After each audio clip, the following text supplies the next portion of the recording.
listening to the Scoop Slam Podcast.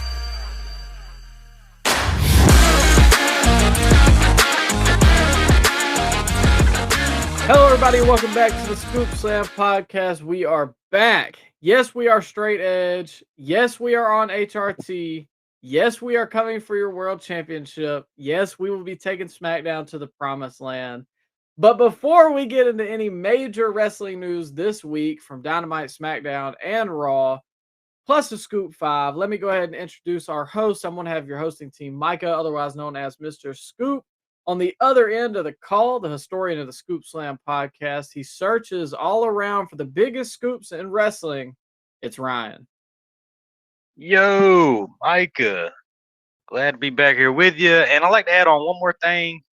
We are going to reheat the nachos too this week. So, yeah, let's just get right into it, man. Start out with the Scoop 5. Scoop 5 here, Micah. You know, I like to scour the internet, like you said, keep my ears to the ground, like to see what's happening. And it's been a lot of contract news this week, Micah. So I want to start out with the biggest name that is reportedly on his way out of WWE. I got this from Fightful Select, Micah, and it says Sheamus is done with WWE, but he's still under contract as of this moment. But an AEW source told us that they had no idea that he would be departing WWE, and at least one AEW talent is expected to make a big push to work with him in AEW or CMLL, as well as other outside promotions. So, Micah, I'm going to start out by asking you, what in the hell does a 50-year-old Sheamus bring to AEW that a 50-year-old Bobby Lashley doesn't?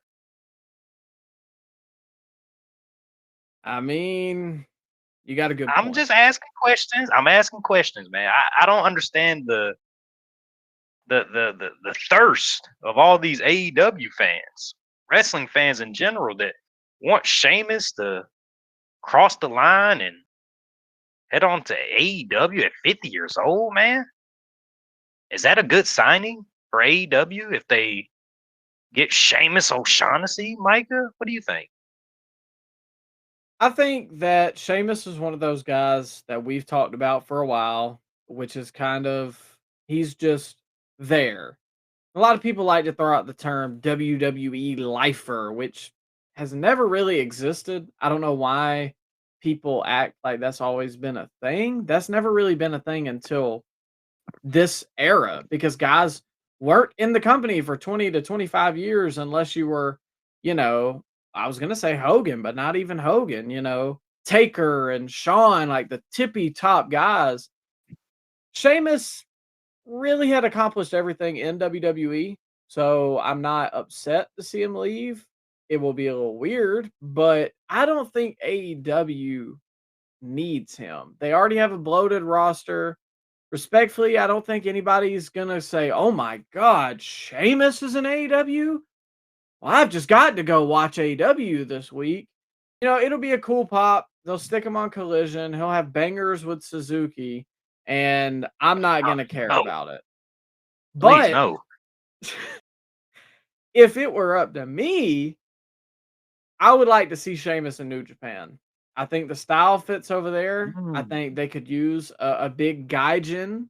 And honestly, if Sheamus got a big main event push over there, I'd tune in to see how it turns out. Plus, Sheamus has never really been a character work guy, and you don't necessarily need that as much in Japan. So I think that's the best fit to me. But how do you see it, Ryan? I see it as a 48-year-old professional wrestler that has his bump card all filled out, Micah. He has a bad back. It was like almost 10 years ago that there was rumors floating around that he was going to retire because of that back. And you've gotten all the equity you can get out of him in WWE. You said he's done everything. He didn't win the IC title, and a lot of fans are disappointed because they like to fantasy book it in their head, Micah, that this guy has to win the Grand Slam champion type thing. Well, nobody cares about that. But I just don't see the fit in AEW. It's giving Lashley vibes. He'll probably have that one big match on Dynamite, and then they'll do what you just said, Michael. Shuffle him down to the basement. Put him on Collision. Put him on, I don't know, ROH. But because when you see him up against when you see Sheamus up against the current AEW main event guys, he's gonna look like almost in there, bro. He's gonna be a giant. Yeah. Can you imagine him lined up against MJF? Or Darby. Bro, be like Andre the Giant looking down at Rey Mysterio, man. Or Darby too. Yeah. It's one of those things to me that, if it was 2021 AW, cool. But especially when you see what they've done with Claudio, who I honestly was kind of high on when AEW got him. But who is right? You know what I mean? He's a background guy in the Death Riders that really only ever takes pins. And He's a somebody in mute my now. He doesn't even speak. Yeah. The guy that speaks like 7 languages. Mute. I think he's had like 5 words said in 2 years. Yeah. And like I said, he's in the background doing headlocks and, chin tucks and everything. And it's just crazy because somebody in my comments said a couple weeks ago, and I hadn't thought about it until now, but he was booked better in WWE, undoubtedly. Yeah. And I don't see Sheamus being any different. Maybe if you brought in Sheamus with maybe like a RVD role, because I think RVD's had a handful of matches for AEW. Maybe with something like that, I could see working, but a full-time run in AEW, bro, that doesn't excite me at all. No. Again, put them in New Japan. They need talent. And let them do one shots in AEW. I mean, of course, they'll beat them because, we ain't putting over no New Japan talent here, pal. But Oh, no. It's crazy how if this story would have happened 10 years ago, Micah, the IWC would have been doing victory laps. Nobody liked Sheamus 10 years ago, bro. I remember the online sentiment was that he got pushed way too hard, way too fast. You remember that? 2010, 2013-ish? oh, yeah. I mean, he beat John Cena like almost immediately. It was 10 months after his debut. Beat John Cena for the WWE title. But and listen, when I say this, I mean it in the most respectful way possible. I love AJ Styles. But with AJ Styles' history, if he was anybody else, they would hate AJ Styles. So, but because AJ Styles wrestles their type of wrestling that they like, all is forgiven. It's the same for Sheamus. Sheamus learned that strong style, and all was forgiven. They like the way he wrestles, so that's all that matters. What percentage would you put on Sheamus showing up? Oh, in 85. 85? Well, how about New Day? Oh, 100%. New Day is going to be there. Okay. Motor City Machine Guns? 100% going to be there. All these fans online, we hate the Fed, hate WWE. But hey, let's go ahead and recreate WWE's roster from 2022, Yeah. I don't know. Or oh my God, how can they push all these old guys? Meanwhile, your current tag champs are Edge and Christian. But hey, well, what do we know? I'm just saying, I'm not 100, combined age 115 from Edge and Christian. And I'm not hating. I'm a big Edge and Christian fan. I'm glad to see him get another title shot. But if we're gonna call a spade, we're gonna keep it equal on both sides. So if you're gonna criticize WWE for pushing old talent, keep that same energy for AEW. But regardless of that, Ryan, what else you got for me in the Scoop 5? Well, Micah, I got another contract situation. that's heating up online, and that is my favorite and yours, Big Bill. His contract with AEW reportedly expired, and the rumor is, according to Fightful, that Big Bill and one Enzo Amore are rejoining the WWE imminently and expected very soon. So, Micah, I think Big Bill and Enzo will get a better run this go around in WWE. I'm weary. Mm. It has nothing to do with Big Bill or Enzo. It's more the state of the current Big tag Big division. Bill fans here. Yes, of course. You led the Big Bill fan section in South Carolina that one time. We did, yeah. No, act like you were hyped up just like I was to see him. Oh, I mean, yeah, I was there, but you were head honcho. I don't remember who was facing. I just don't remember either. being it was a whole section of us that were huge Big Bill supporters. But nonetheless, I like the signing for WWE. I do think it's odd after releasing the New Day and Motor City Machine Guns, but I think the thought process here is New Day is tenured, so we're gonna have to pay them more. The Motor City Machine Guns are, history tag wrestlers. We're gonna have to pay them more. And Enzo and Big Bill are kind of, there's a lot left to be desired from their first run.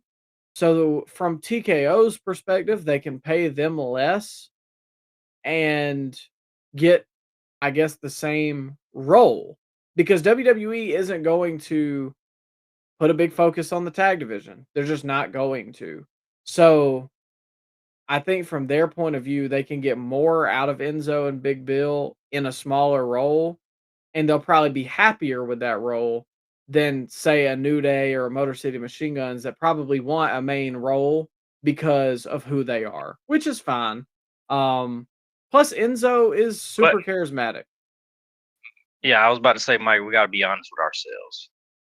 We reviewed that Motor City Machine Guns match at the Royal Rumble when they got no reaction. That ain't happening with Enzo and Cass.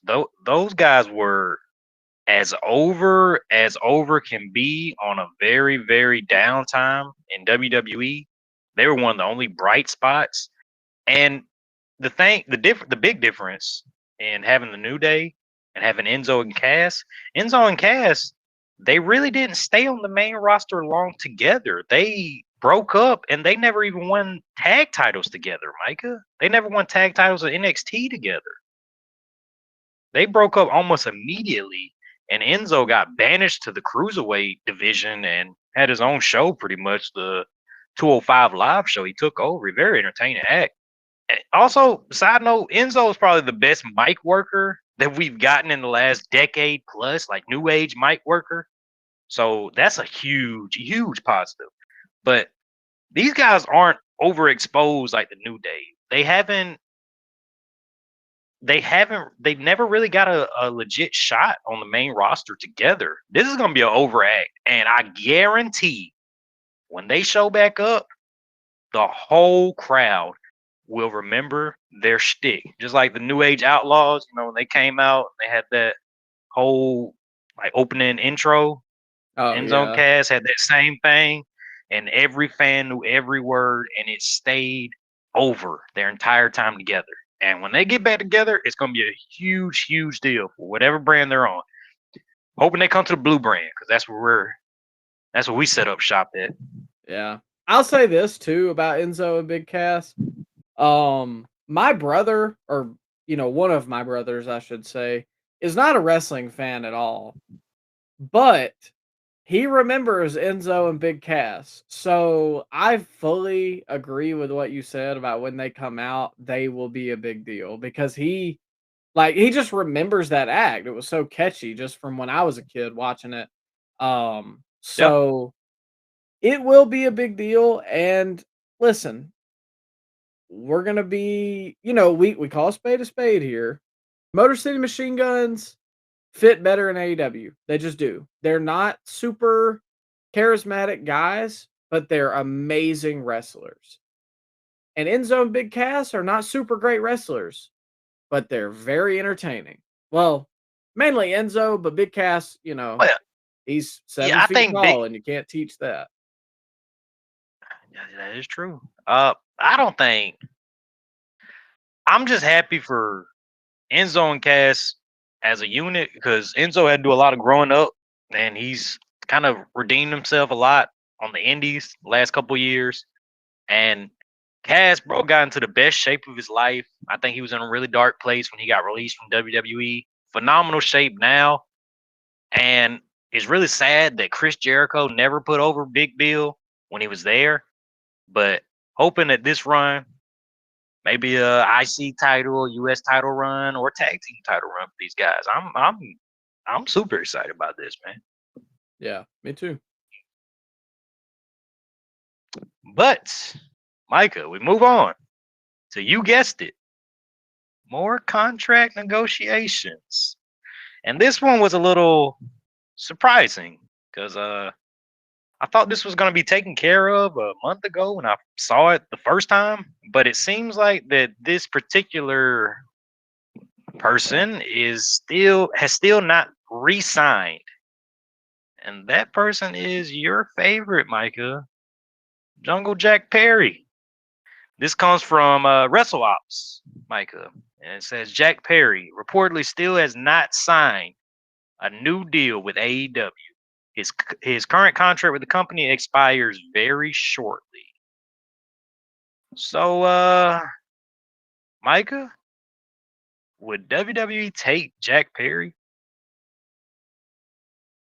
I don't know about you, pal, but what's Forrest Jackson doing in the Performance Center? Ah, No, in all is there a chance? seriousness, Is there a chance? I don't think so. I think with the You don't think stake so? that Punk has, and I say that I think he is. I genuinely do think that Punk is grown enough to let it happen if that's Yeah, what I he do too. desires. I do too, But at the same time, I don't think Jack Perry would leave. bro. If this does happen, I think CM Punk would do business with Jack Perry. I really do because he wanted to do business. He being CM Punk with the Young Bucks and Kenny Omega at their what was that Brawl Out? Was Yeah. that Brawl Out and everything? Yeah, he wanted to do business with them, but they wouldn't pick up the phone and make things happen. You telling me if CM Punk sees money in a Jack Perry feud, which I don't think would do big business in WWE, but if there was big money there, you telling me he wouldn't work with Jack Perry? I think he would. But if I'm being completely honest, man, unless Jack puts on like another 20 pounds of muscle 50.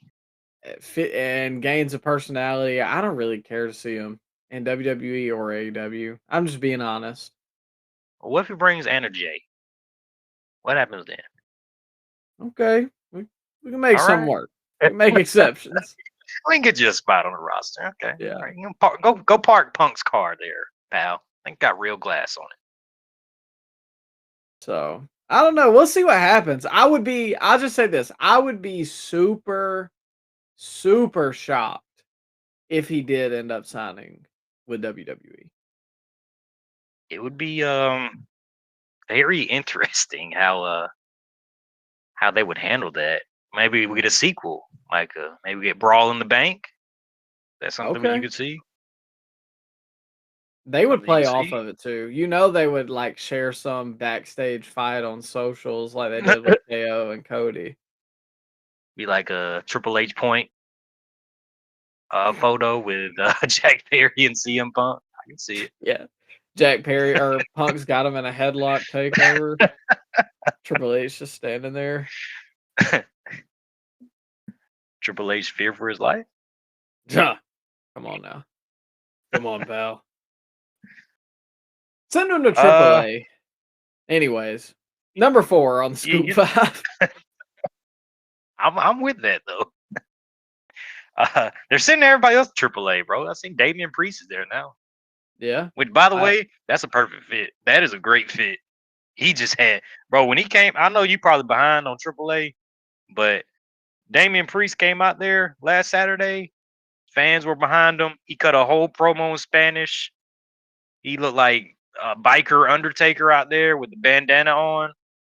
He had so much more aura on Triple H than he's had on Raw and SmackDown over the last 3 years. But Dude, I saw oh, somebody go ahead. tweet. I can't take credit for it, but it made me laugh so bad. Somebody said that he pulled up to AAA, and Undertaker said, "Yeah, buddy, we're not doing bisexual Undertaker here. Take your tight leather off, put the bandana on."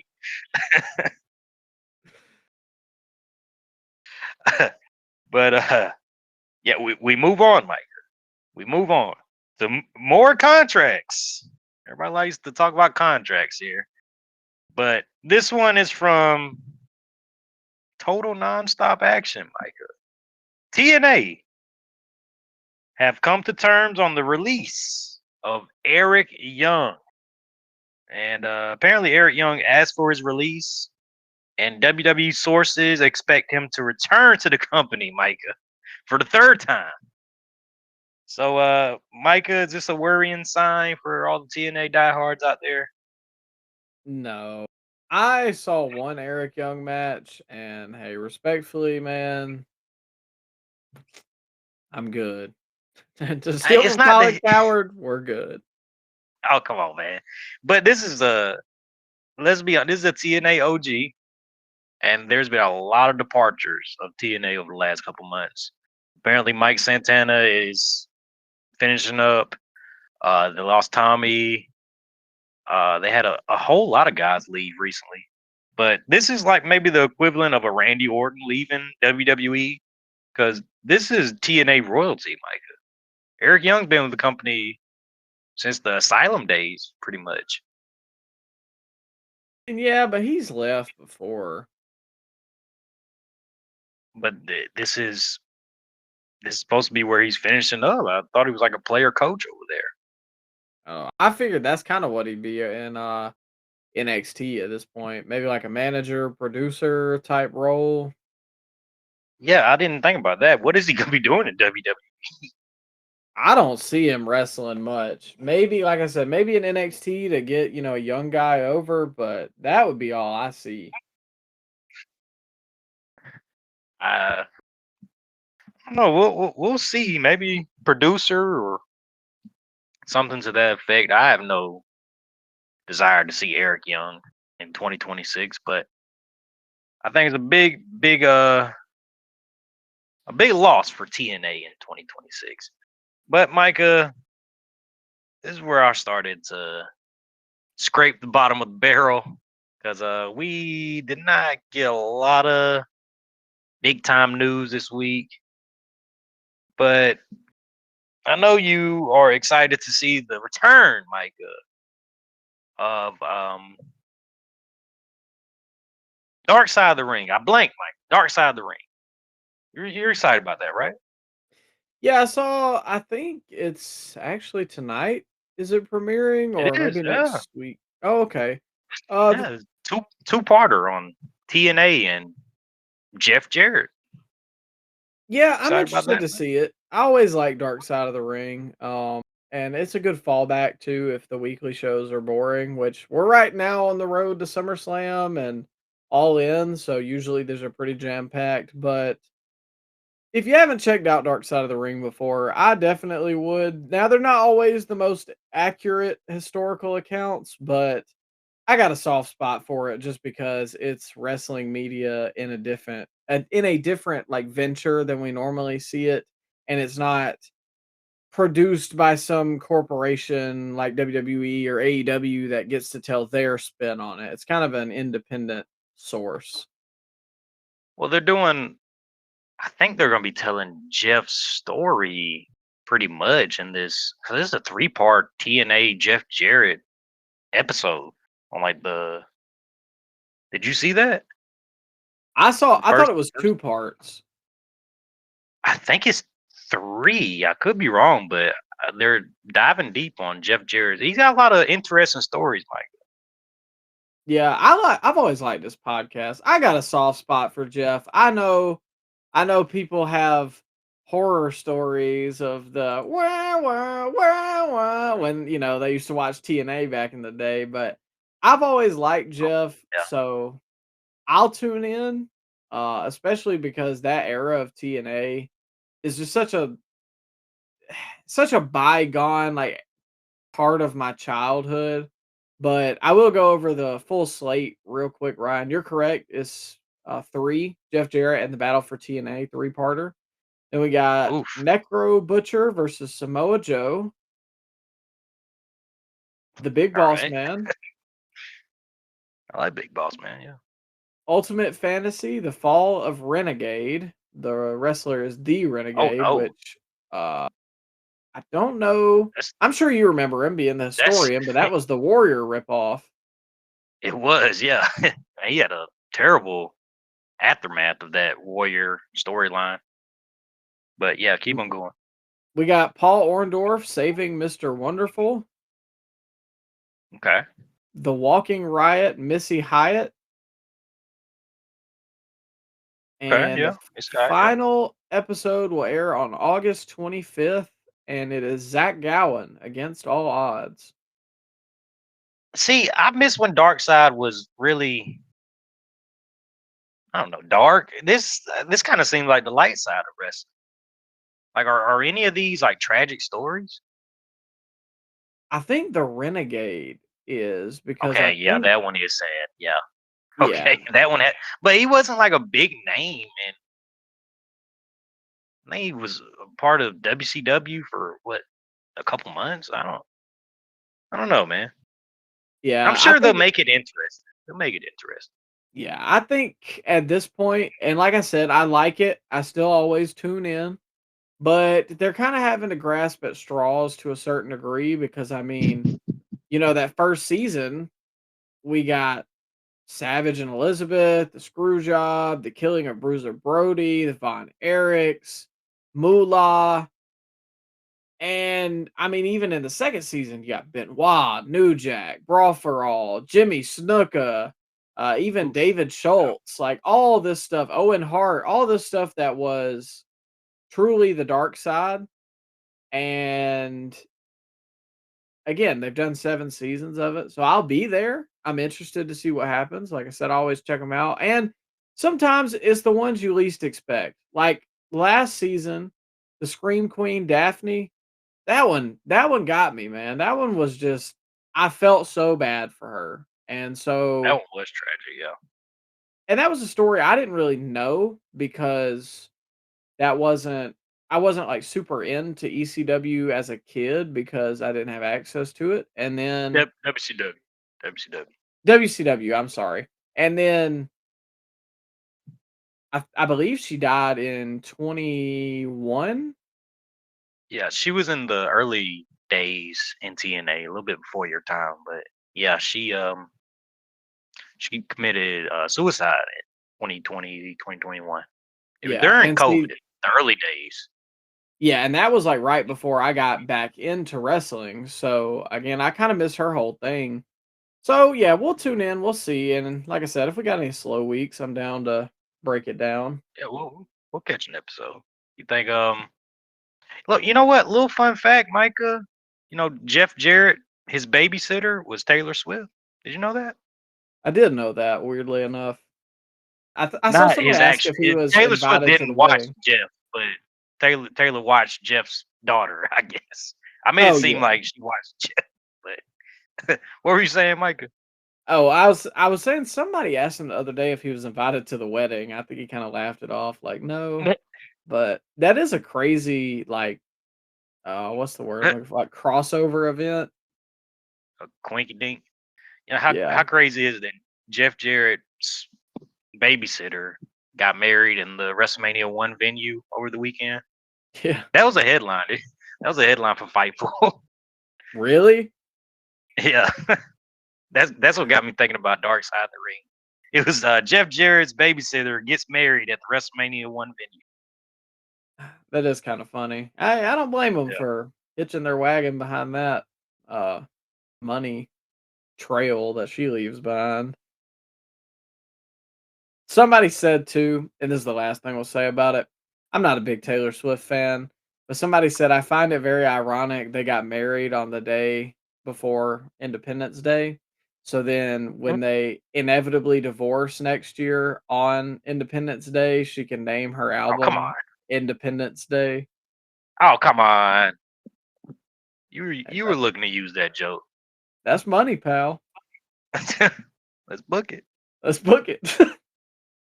But anyways, we've talked about all the behind the scenes stuff. We got some wrestling to talk about, believe it or not. They do Sir. wrestle on these shows. Do they? A little bit. And we'll start off with the wrestling show where the best wrestle, AEW Dynamite. For the opening contest for the AEW World Championship, we had MJF versus Mark Briscoe. This is a continuation of the match that we saw or talked about last week, the cage match at Forbidden Door with Death's Door. But that resulted in this match right here. Mark got busted open early. MJF reopened the cut from the cage match. And I thought one thing that kind of popped me, I'll let you go after this, Ryan, but you know, everybody, oh, we want tables. They pop so big for the tables. MJF's got the best heel work in the business. And just put the furniture away, right? MJF learned it from everybody's 3-year-old. You know, hey, it's cleanup time. Put the toys away. And all it does every time is just make the entire arena boo this man. You know, call me old school, call me unk, but I don't like the concept of a singles match having a table spot and it not being a DQ. I don't like that. I know you're technically not using it as a weapon, but it's a foreign object. So I think that should be an automatic DQ. I feel like it's always been an automatic DQ. Maybe it's like a modern thing that people do, but yeah, I don't like that. No, I agree with you. I think the only exception is like the announce table. But Yeah. Again, weirdly enough, like you said, call me unk, but I don't like when they take the steel chair and put it in the ring to like jump off of it. Like even then, that feels like And I know again, Yeah, like you referee, said, ref, do something. yeah, they're not using it as a weapon, but it just, I don't know, it just feels like it's not in the right place. Why can the ref not just slide that out the ring though? Well, you know, the referees are just accessories. They're just there to count the 1, 2, 3. We don't do count outs here.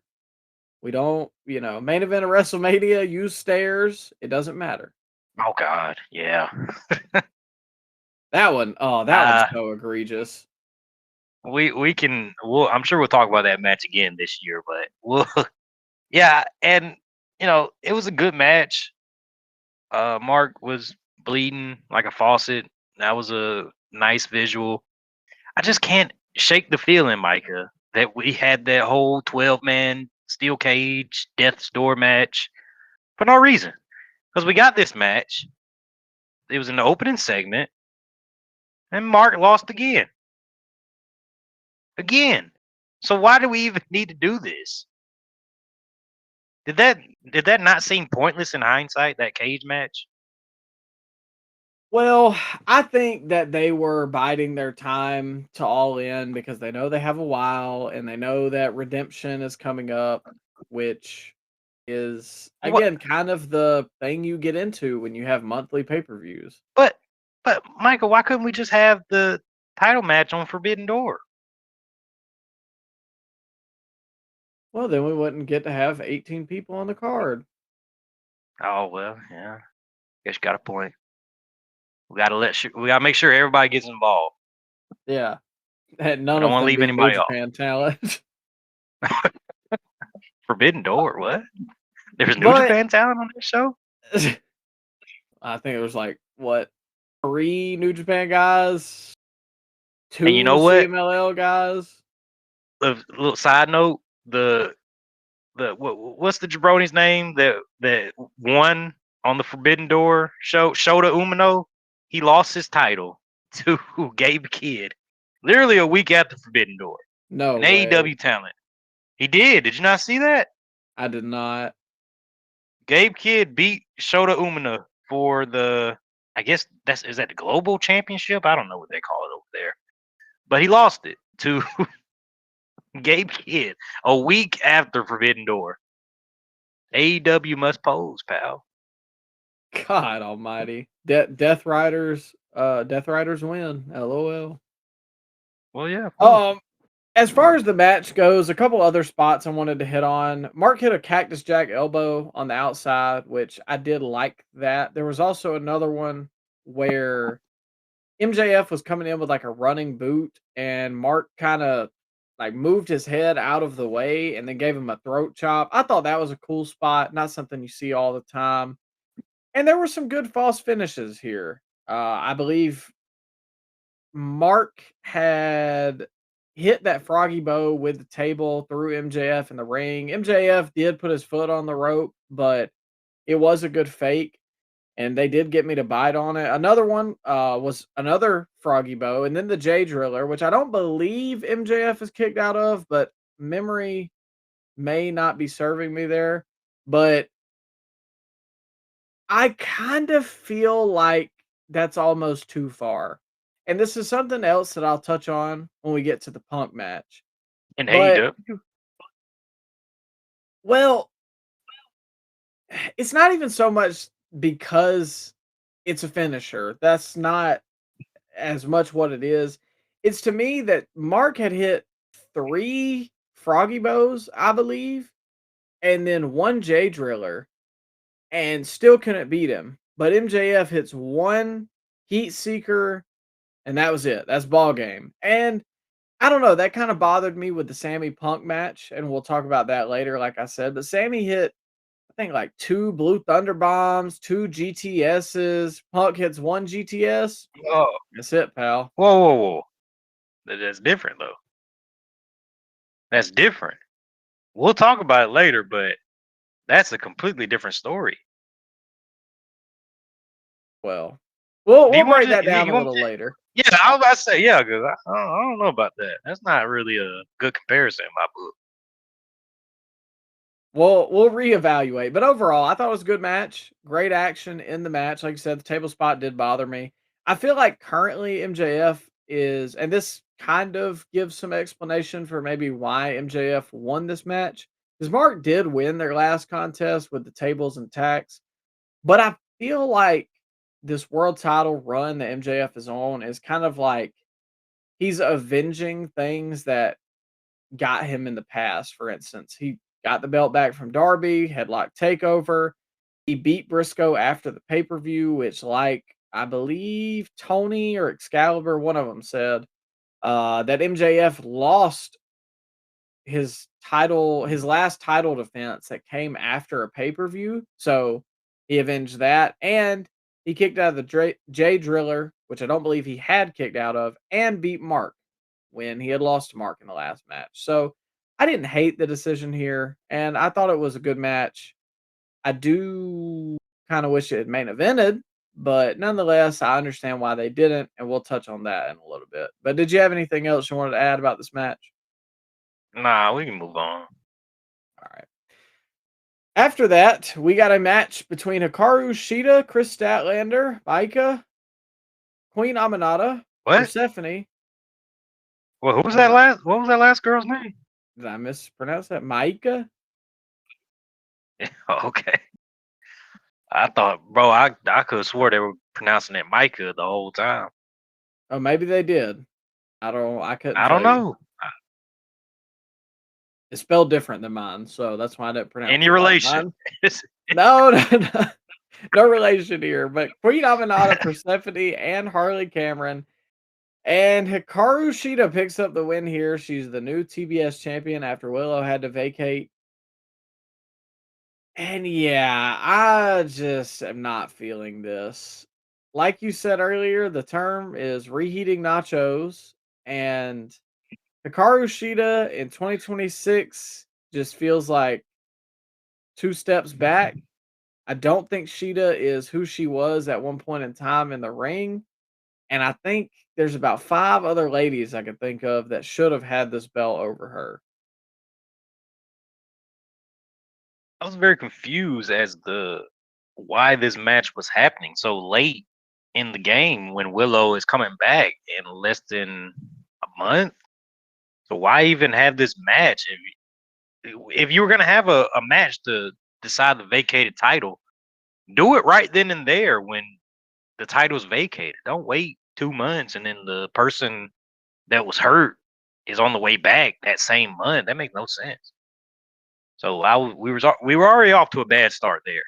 And as far as the match goes, Micah, I don't know if you like paid a lot of attention to this match, but this was roll up city. It was every pinfall was a roll up except 2. That's Like crazy. is I is didn't this even put that is this together. is this overdone at this point? This is like a reoccurring thing in AEW, bro. It's roll up central.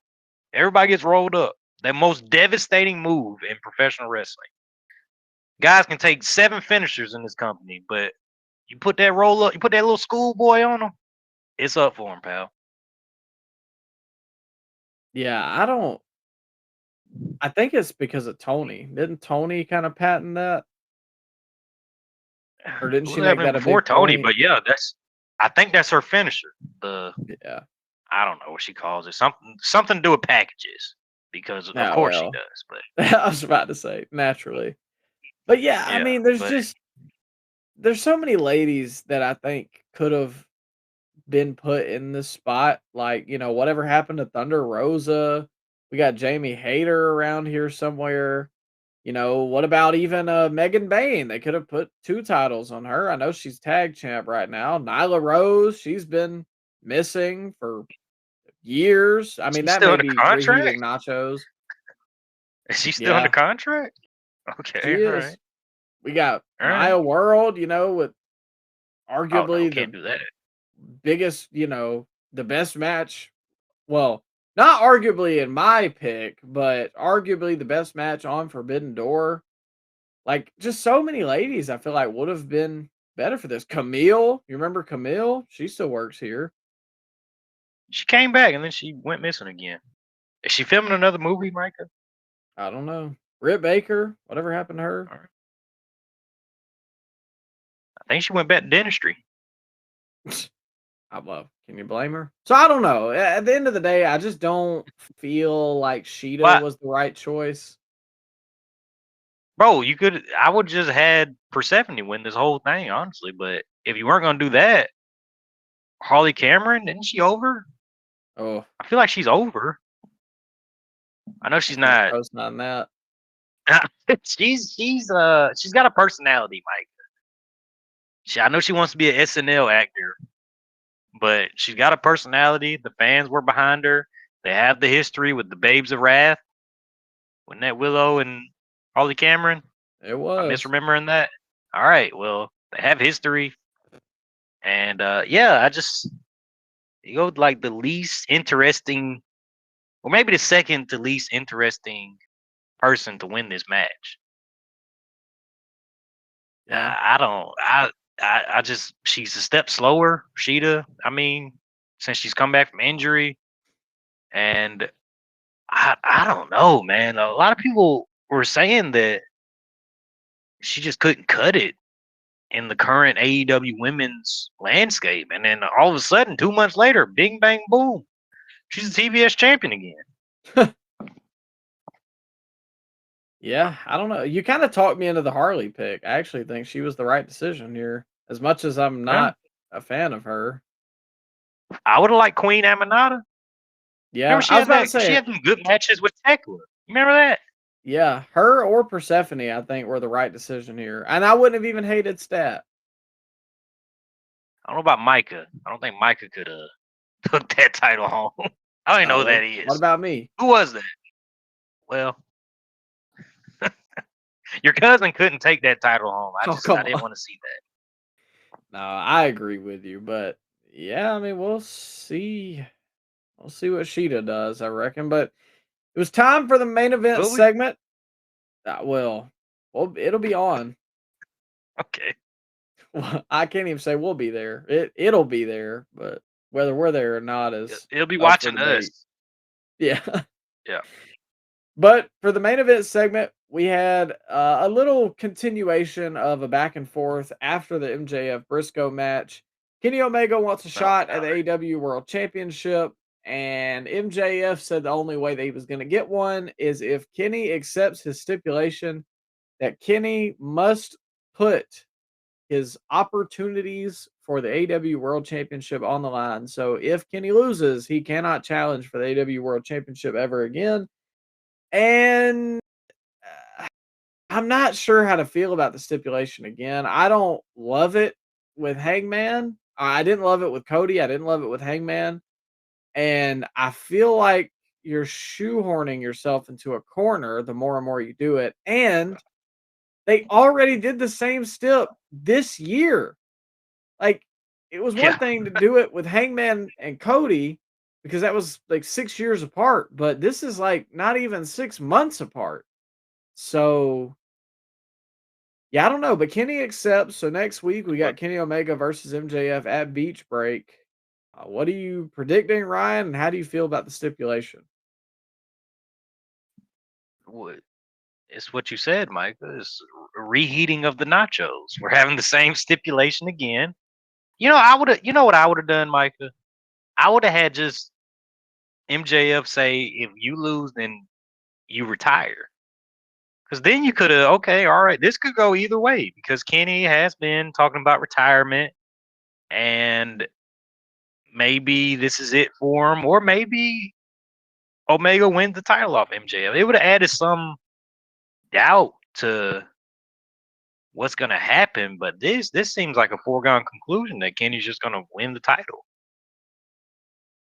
Yeah, I do kind of like your fantasy booking there a little more too, because that feels must see. Because if it's Kenny's last match ever, you're gonna want to be there for that. Yeah. Yeah, so now we're just I don't I don't know, man. I know if MJF does lose this title to Omega next week, is that a bigger match? Omega versus Osprey? Is that a bigger match than MJF versus Osprey at Wembley?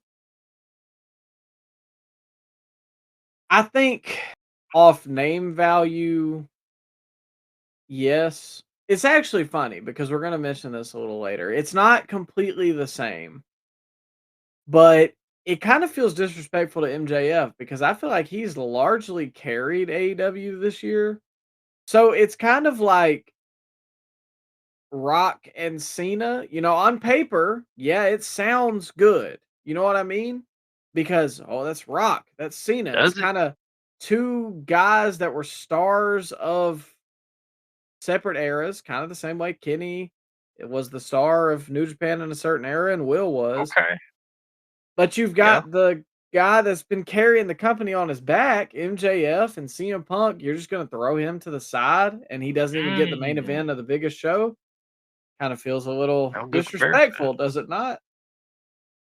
I didn't think about it like that. What do you even do with MJF at that point? You just put him in the feud with Andrade at Wembley? I think so. Well, how you know? Yeah. It's I would prefer an actual feud, maybe MJF and Osprey. I'm sure that would be a better feud. But like you said, you just laid all that out there, Micah. That is two faces of generation of New Japan. I know, a lot of wrestling fan bases love that era of New Japan that Kenny was a part of and what Will was a part of. I think it would be a first time match in AEW. Am I Oh misremembering? no, they've ran that Did it multiple happen times. before? It happened to AEW? Yeah, I think they ran it at one of the Forbidden Door shows. And then I think they Did ran they? it again at another. But let me double check that. I know they had a match at Wrestle Kingdom 17, and then I think they had another Oh one yeah, I at forgot about that. Forbidden Door. So not an official AEW pay-per-view when they were both AEW contracted, huh? Yes, that's true. So while they have not had a match while Osprey has been under AEW contract. Their last one at Forbidden Door was a 6-star match, and their one in the Wrestle Kingdom or at Wrestle Kingdom was 6.25, which I mean, Well, Tokyo Dome bump. when when did they have that match at Forbidden Door? What year was that? 2023. Was that in Canada? Yes. So they had one in Canada. This is Omega's home turf. They had one in Japan, which is neutral. And now we have one in England, which would be Will's home turf. That seems like something that they would want to highlight, Micah. Yeah. I mean, on paper, I think it makes sense. Like, legitimately, that's what, like, I know people probably gonna eat me alive for that Rock and Cena comparison. It's very different, but I just mean it's similar in like the star of an era going against And the new blood. yeah, yeah. Like the Shindy version of Rock and Cena. Oh, come on. But I'm just saying. I'm just but saying, Micah. if they run it, it does feel a little disrespectful to MJF, if you ask me personally.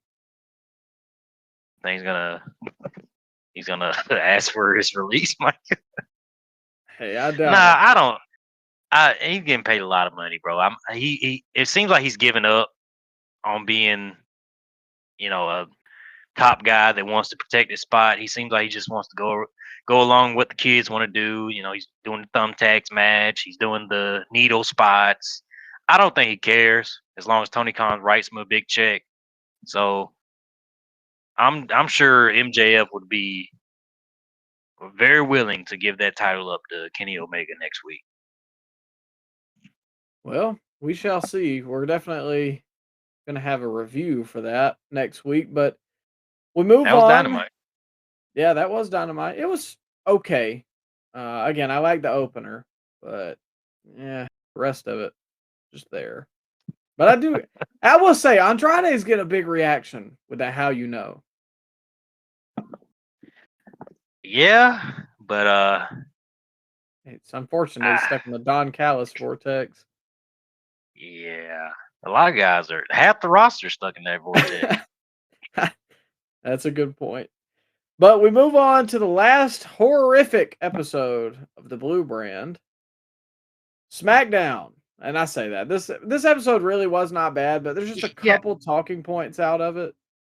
I didn't think it was that bad. I thought okay, it was a taped show though, so I had a little less special about it. I saw the spoilers. Yeah, I just meant that because we got our savior, the second Oh city yeah, see saint, him coming go, next week. see him go back. Yeah. He'll be there. But Daddy's on home. no, I'm sorry. that was out of line. That was out of line. valid. Everybody needs Okay, to get all in right. line. But regardless of that, I would like to mention we had Vikingo versus Phoenix here. Not a whole lot of takeaways, but I thought it was a solid match, especially, big Well, fans of hold up now. AAA, getting some crossover. Yeah, pause on this. Hold up now. Let me just say, you know what? I hated the U.S. title open. The open challenge garbage that they spammed a lot over the last year. But if they had a AAA cruiserweight title open every week, I'm all for that because I thought this was a really good match with Kingo Yes. and Phoenix. I'm all for that.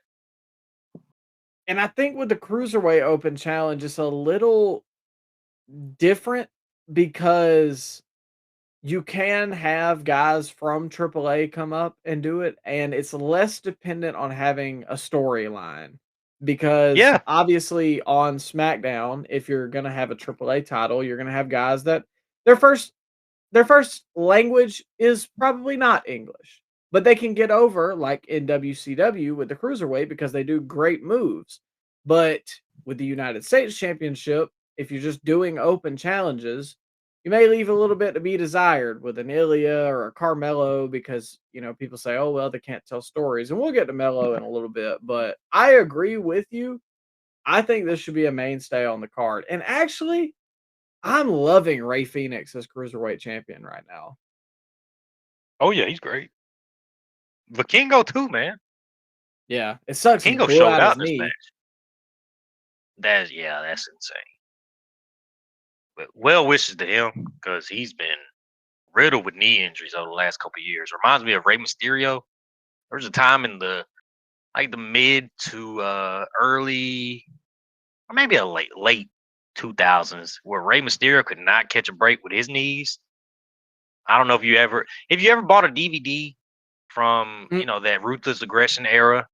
There was always a "Do not try this at home" commercial, and I just remember Rey Mysterio highlighting that he blew out both his knees, or he had I blew out surgery on both my both knees. Yeah. It's such a permanently ingrained thing in the back of my mind. You couldn't skip the commercials. You had to watch. Yeah. Triple H always said something too, and I remember they'd cut to him on the surgery table doing his knee surgery. And bring those type of commercials back. I miss those, man. Very nostalgic. Yeah. It scared me. I'll say that. Now, I mean, it didn't stop me from doing my 450 splash on the trampoline. Yeah, I still went out there every day now. Yeah. It was active back then. Trampoline. Oh, it was up. Whole neighborhood. Yeah. Oh man. Open I really challenge could. every day. I could do a 450, and I'll never forget. I tried to do that on my brother one time, and he picked his knees up. Oh man.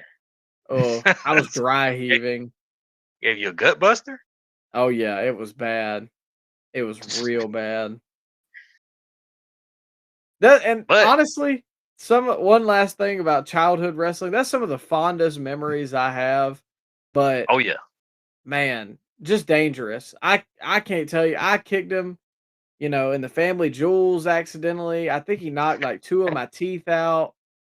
It got wild. I'll say that.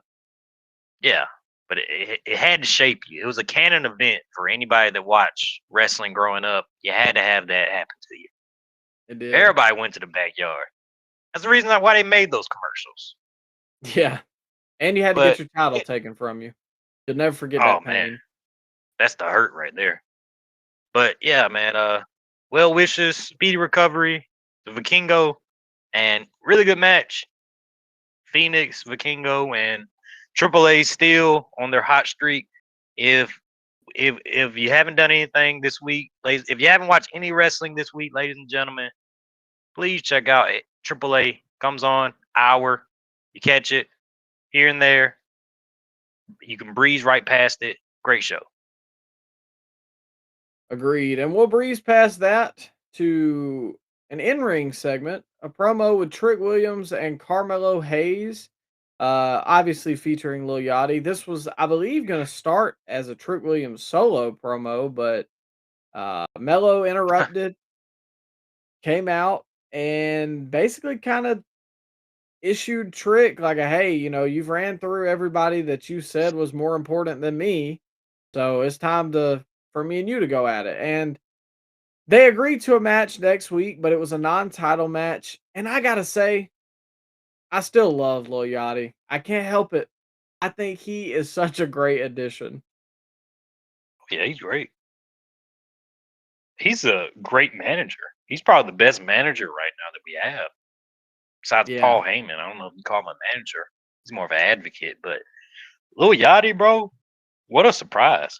We crapped on all the celebrity involvements on the lead up to WrestleMania. Jelly Roll, Pat McAfee, I Show Speed.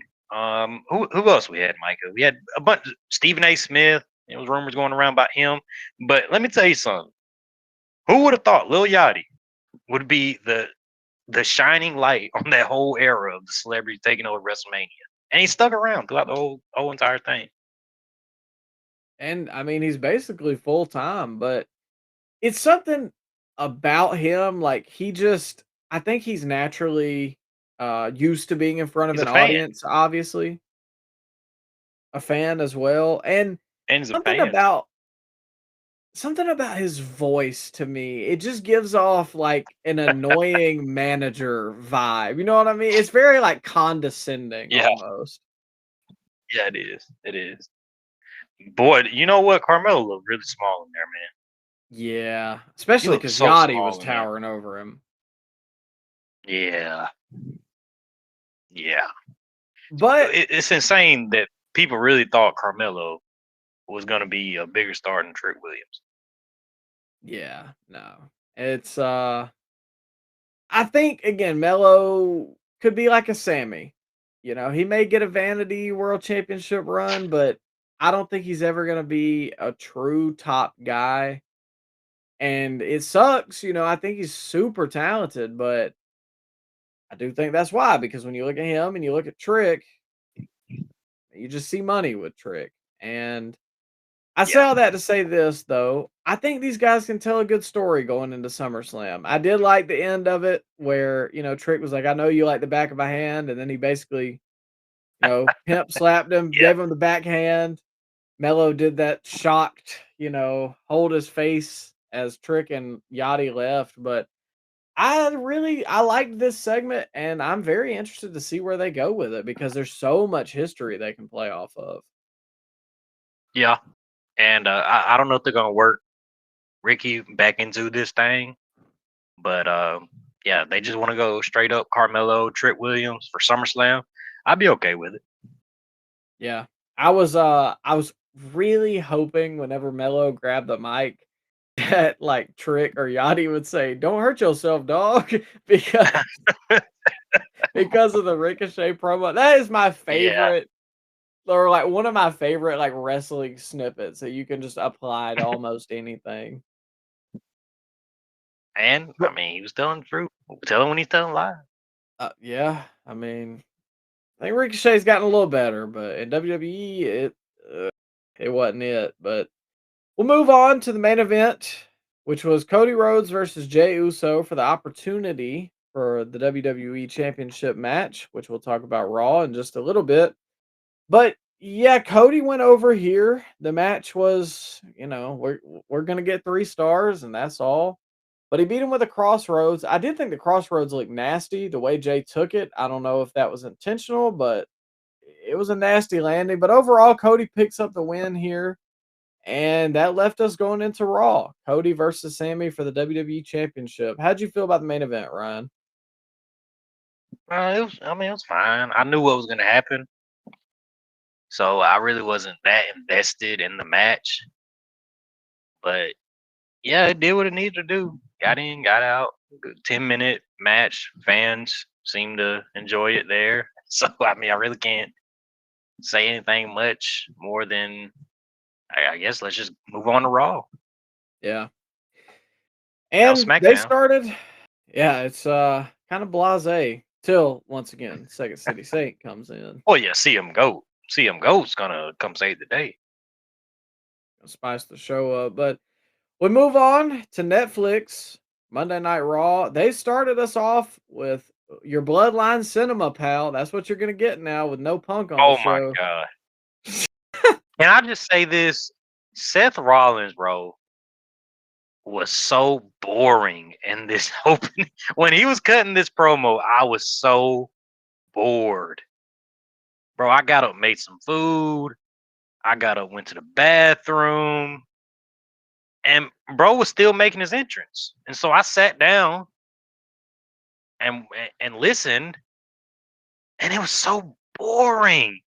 But then thank God LA Knight came out there and woke the crowd up with that promo. I thought he did a phenomenal job on the mic. He was reminding us of his peak when he was getting those loud reactions, which they aren't as loud as they were back in 2023, which we can attest to that because we went to a SmackDown that he was on and he My got God. the biggest reaction of the night. But he was reminding us of his peak and how guys like Seth and Roman, try to shuffle him back down the card, but it's not going to happen. and he's gonna be here. He's gonna continue to be here, and his time's gonna come.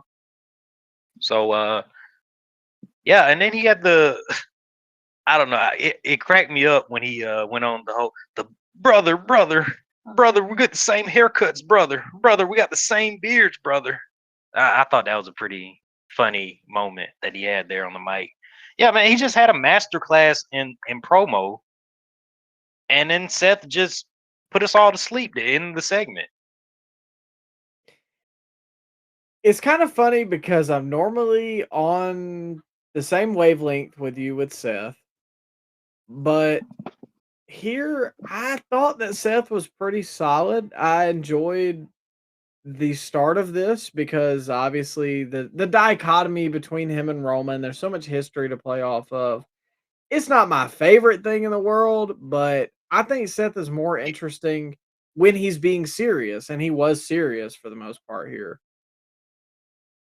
You grew up on the Shield, so you got a soft spot for this match, Seth and Roman. But yeah, I got no interest in seeing this. But I will say this, I agree with you that when LA Knight came out, business picked up. I thought that he cut one of the best promos of the entire year. And I also was getting cracked up, brother, we got the same haircut, the same beard, brother. But and I think that's kind of some of the mastery of him. He can be funny and get the crowd laughing, but he can also, he's one of those guys that he's got that look, he can put the fear of God into you just when you're staring across the ring from him. And or standing across the ring from him. I think that's one thing that Raw needs. I'm sick of LA Knight being in the bloodline vortex and the vision vortex, like he said. This guy can talk, he can put butts in seats, and he needs to have main event level feuds. Stop putting him in multi-mans and he's a background guy in a feud of 6 people.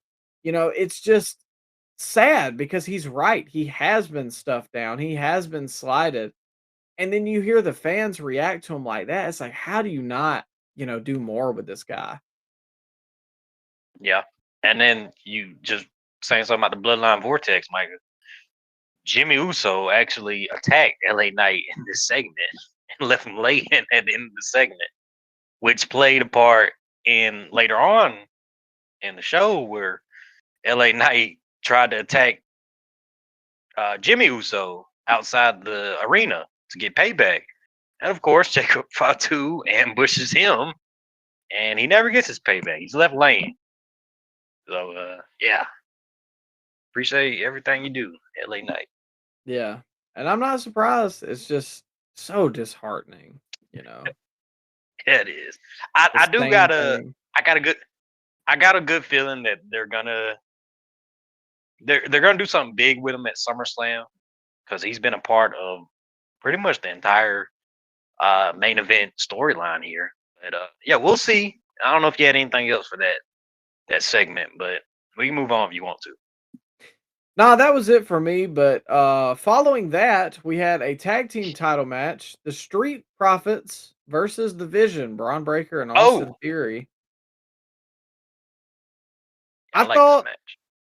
I thought it was a solid TV match. It didn't go long at all. I think it was like 10 minutes. But I was most shocked by the end, or Montez dworking in front of that security guard. But oh my god, what was that? Where did that I don't come know. from? We got to throw hands. We got to throw hands right there. I'm sorry. I know you got a match. Ain't no way. It went on for an uncomfortable amount of time. Like, Montez's children here. What are you doing? You're about to have children, Montez. Please calm yourself, sir.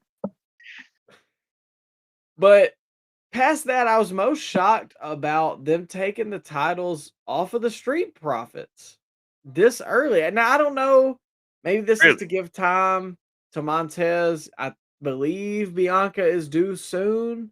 But yeah, I don't know. It's just when did they win the titles? Like last week, 2 weeks ago? Okay, all right. I'll give you that. It has been a quick reign, but let me just ask you something, Micah. what else can the Street Profits do with the tag titles? They've done everything except maybe turn heel with the tag titles. But even then, well, actually, no, they did turn heel with Bobby Lashley, but it just didn't work because the fans didn't want to boo him.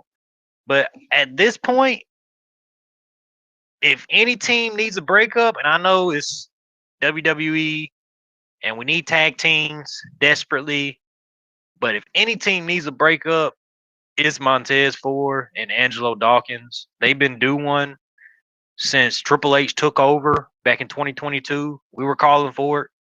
When Montez had that breakout performance in the chamber match, we were calling for it. And you just watch Montez, bro, in these matches. It's apparent that he's destined for bigger and better things. He looks like the most charismatic guy out there whenever he's on screen. And this was at least interesting because we got a payoff to those background shots of Maxine Dupree and Austin Theory. That's been a thing for the last couple months. Finally got the payoff. They had the Maxine Dupree and Chad Gable confrontation. I think that was last week or the week before.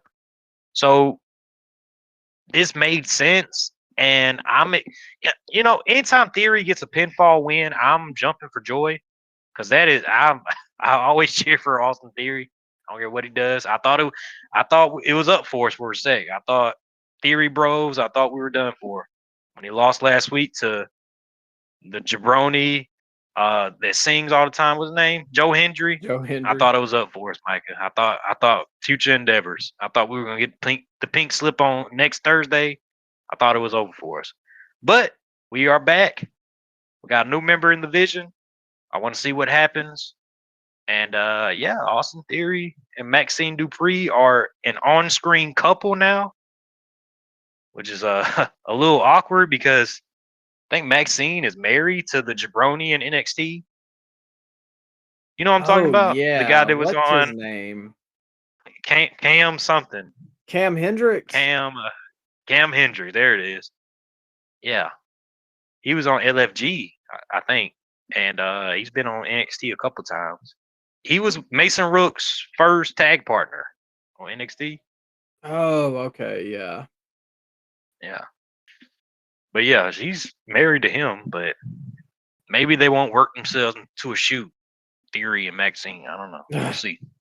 We can only hope. If they do, we can put old Cam in the chair in the corner over there. Oh, come on. I'm just saying, Micah. The What's buddy he gonna do with Theory? Theory will fold the buddy chair. Theory will fold him up, man. Come on now. Are you sure? What? Look at Theory, man. Look at See games. Look at Cam Hendricks. It's a big old man. I don't know. He seems like a cornball to me. He's a former football player. What would he play for?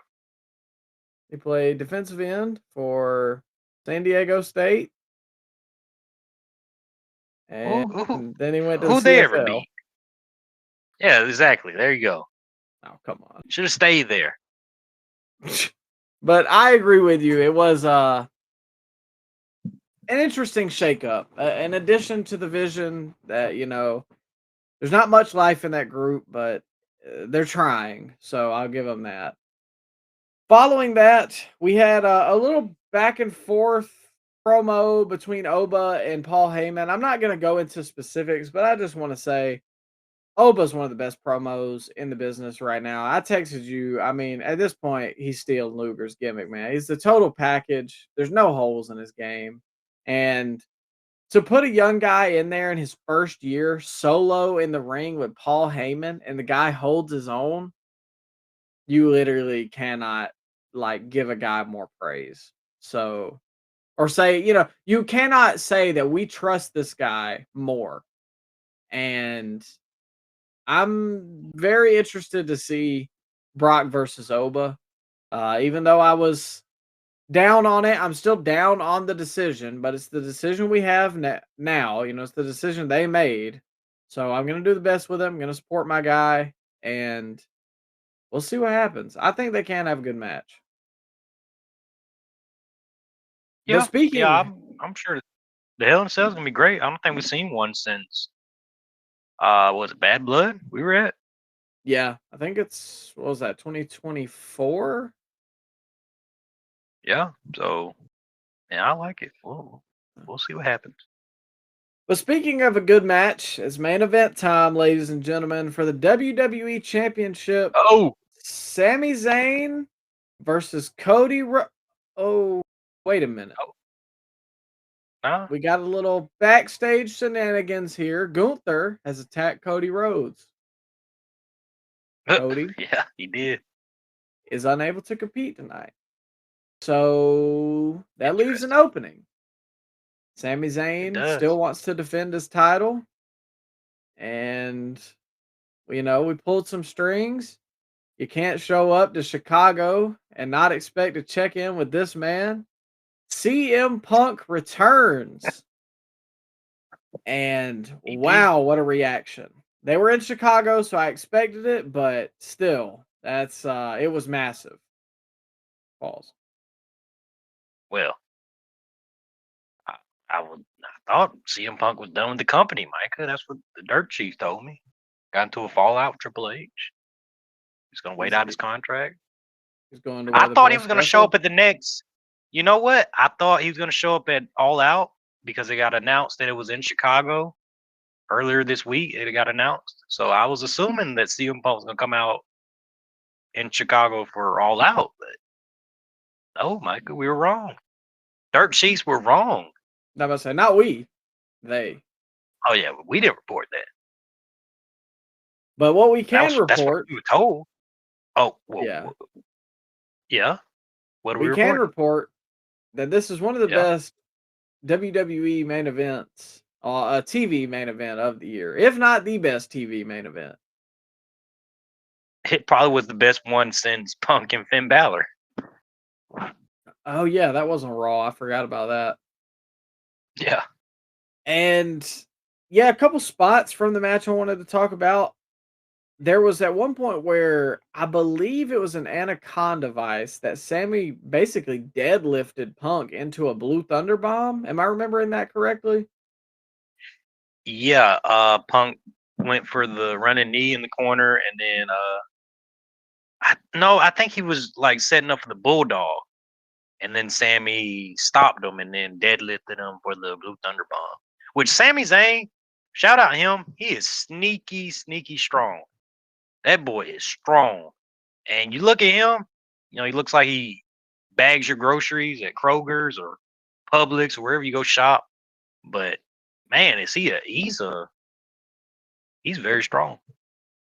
Yeah, I thought that was a great spot, and it looked like a struggle, which is something I like. It didn't look smooth. That's one What? thing that I think Punk and We're Sammy not do supposed to well. do that. In wrestling? Struggling? No. Supposed to make it look like a dance routine. Mike, what are you talking about? Choreographed. Yeah. But I love that, and we go from the penthouse to the outhouse. I got to talk about one thing I didn't like. Now I hit on this earlier, and you said you kind of had some expansion on it. But yeah, Punk got hit with 2 Blue Thunder Bombs and 2 GTSs, but only had to hit 1 GTS to beat Sami Zayn. Well, That didn't add up. The Blue Thunder Bomb ain't beating nobody. It has never beaten anybody. It's his signature move, Micah. Sami Zayn's signature move, the Blue Thunder Bomb. And the GTS is CM Punk's finishing move, yes, but it's being hit by somebody that is not CM Punk. And if you hit somebody's finisher, if you hit somebody with their own finisher, they don't have the same technique or power in that particular finishing move. So that's why you can never really finish a match when you're copying somebody else's finishing move.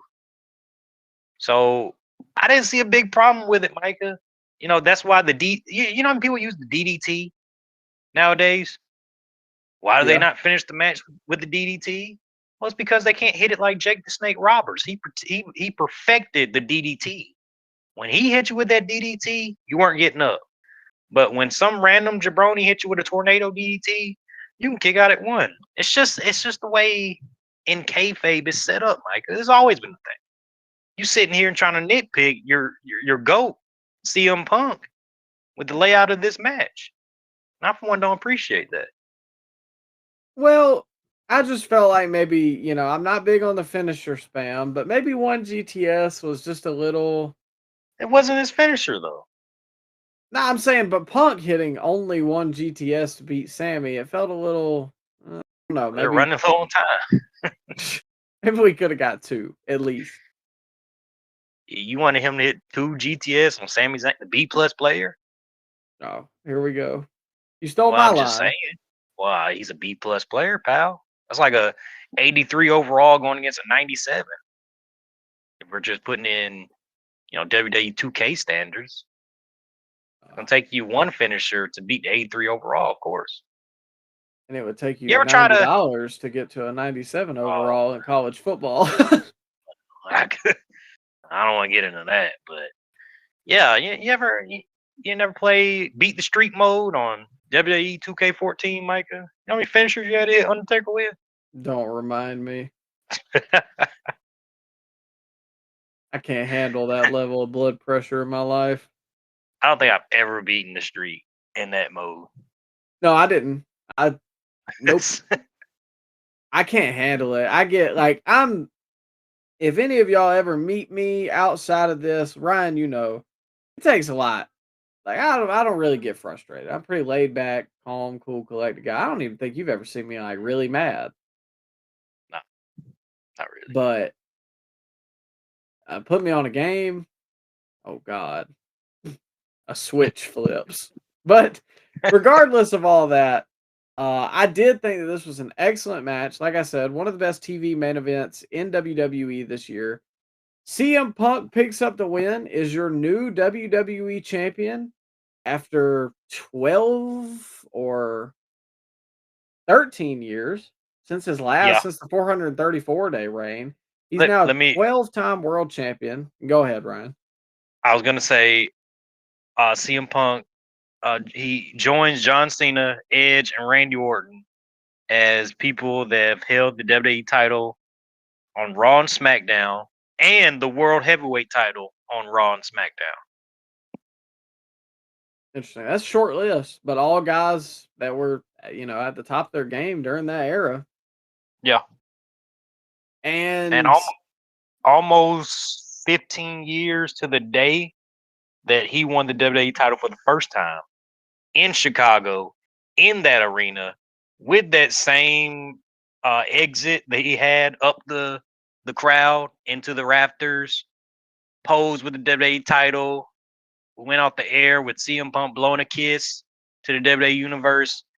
And then, of course, the troll that CM Punk is, he recreated the picture of the WWE title, the famous picture of the WWE title in his fridge. Well, he recreated it, Micah. And what was right beside the WWE title? Mindy's Bakery bag right beside the WWE title. I did catch that. Come on, man. You can't tell me that wasn't on purpose. No, 100%. Because you don't like the bag was perfectly placed on the top shelf, not, slightly askew. Nah, he wanted that one front and center. Thank you, Jack Perry. Yes. You know what, bro? Jack Perry really got this dude 2 great WrestleMania main events, all-time great feud with Drew, and a WWE title win in his hometown. Thank you, and Jack potentially Perry. A Wrestler of the Year, candidacy. I think he is undoubtedly in talks. Yeah, Jack got the van. I think they gave him a van to drive around. Fair trade. Is that a bus? Yeah. And now he's about to go That's to it. MLW.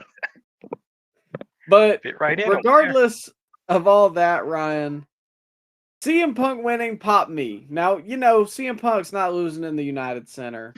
I was a big fan of this, but the vitriol online has been just, oh my God, crazy. And Ryan, I'll let you do the honors here to kind of broach this subject because people are pissed that CM Punk took the title off Sami Zayn. And I think there's a lot of factors here, Micah. I think one of the factors is people they are a victim again of their fantasy booking not coming true, and they wanted or they thought that Cody Rhodes was a shoe-in to beat Sami Zayn for this title on Raw, and so they already had it in their mind that they're gonna hate it. Okay, well, people don't like when they get worked, Micah. People hate that. And that's what happened. They got worked. They thought that CM Punk was on the outs with WWE. They thought that he was a cancer in the WWE locker room. They thought that maybe he could come back to AEW. But none of that's true. None of that's the case. CM Punk came back. The Punk derangement syndrome took over. And people lost their mind. Even though if you roll the camera back, Micah, we're sitting here in this same spot saying that people were upset that Sami Zayn won the title. But now it's boo-hoo, Sami Zayn's only held the title for nine days. He took the 50% pay cut. Poor Sami Zayn. He should leave the company. Like, what are we doing here, folks? Just sit back, enjoy the ride.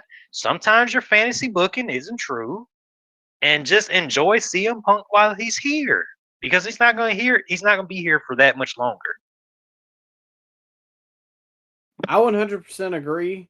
There's a lot of things to talk about because, like you said, PDS, Punk Derangement Syndrome, is at an all-time high right now, and a lot of it is just bad faith and disingenuous. First off, SmackDown is in horrible disarray with Cody on top. Respectfully, I like Sami Zayn. Sammy's not saving this show. Sami is not going to save SmackDown. But CM Punk, I don't even know who to compare it to. CM Punk has this innate ability to get the absolute best out of whoever he's in there with, outside of Roman Reigns. But I don't know if you saw the promo with Sami after this, but great promo. And it happens with Punk. That's how CM Punk is. So, with all those factors included, I thought it was a great decision. And I thought everybody was, for the most part, happy with it. And then I got online and I saw on Twitter, oh my God, CM Punk is the biggest hypocrite in professional wrestling. What is CM Punk a hypocrite about exactly? Because either you lack media literacy or you just have stage 4 PDS. And that's okay, but just admit one of them. Because the pipe bomb situation was never about, well, I've got to make a way for guys like Sami Zayn and Kevin Owens and all these guys to get up to, this level. It also was not CM Punk saying that he was going to climb to the top and pull the ladder up. It wasn't that either. But it very much was, I want my face on the ice cream bars. I want my face on the collectible cups. I want to be the face of the company. So, yes, to a degree, it was that guys like CM Punk, guys like Sami Zayn, guys like Kevin Owens could get there if they earned it. But at the end of the day, CM Punk wanted to be the top dog. And why wouldn't you? It's sports. It's professional wrestling. I'm sorry. I got to steal this tweet from, I believe it is Aiden the Kid on Twitter. If you're not following them, make sure you do that. But he tweeted out, and I love this. I'm sorry, Aiden the God. CM Punk wants to win world championships because the goal of athletes is to win championships in sports. I'm sorry that you theater kids aren't familiar with this concept. And that's the perfect encapsulation of this. CM Punk wants to be the guy. Why would you not? Why would you not want to in this business? And so everybody calling CM Punk a hypocrite, again, lacks media literacy, but also, and I'll finish off with this, Ryan. These people calling CM Punk a hypocrite need to look themselves in the mirror, because the true hypocrites are these same people. Because 2 months ago, they're booing Sami Zayn out of the building. They want nothing to do with Sami Zayn at WrestleMania. They want Trick Williams. Sammy's old news. He hasn't been the same since the Bloodline. But now that we give the guy the world title for 9 days, an honor that very few wrestlers get to have, an honor that his best friend Kevin Owens has never had. Kevin Owens never been WWE champion. Let that sink in. He got this title, and even then there was some vitriol about that. But now that the big bad wolf CM Punk came in to blow his house down, well, we just hate CM Punk. How could they do that to poor old Sami Zayn? He earned this, guys. He earned that title. Did he not earn a WrestleMania match 2 months ago when everybody was calling him Sammy Hogan? Or is it just picking and choosing? And that's what I'm saying. The people are the hypocrites. And one last thing. I see people draw comparisons. I've seen this all afternoon. Well, CM Punk is just like The Rock in 2013. Sure, on paper, sure, whatever. But when you actually, again, apply some media literacy, apply some context clues, ladies and gentlemen, those two things are completely separate entities. We're comparing Sami Zayn getting a Vanity World Championship, a 9-day reign, a guy that's not a mainstay main eventer, losing the title to a full-time star who just came off a WrestleMania main event in his hometown. We're comparing that to a guy on a 434-day reign with the title, carrying the company on his back, should have went into 2 WrestleManias as champion, but had the belt stolen from him so a guy could take that into WrestleMania, into a feud that they billed as once in a lifetime, that they did it twice, just for The Rock to then leave. These situations aren't similar at all. So everybody, please look yourself in the mirror, call yourself a hypocrite, and it's time to go to the doctor. There's medicine out there for it, ladies and gentlemen. But you need to be diagnosed. You need to walk into your doctor's office, book an appointment, and say, "Sir, I think I have symptoms of stage 4 PDS." And they'll get you some medicine for it. But until then, realize what you are. You're a hypocrite. Now I see him Punk. You. I'm starting to think that maybe people just don't watch the show, because Micah, am I misremembering?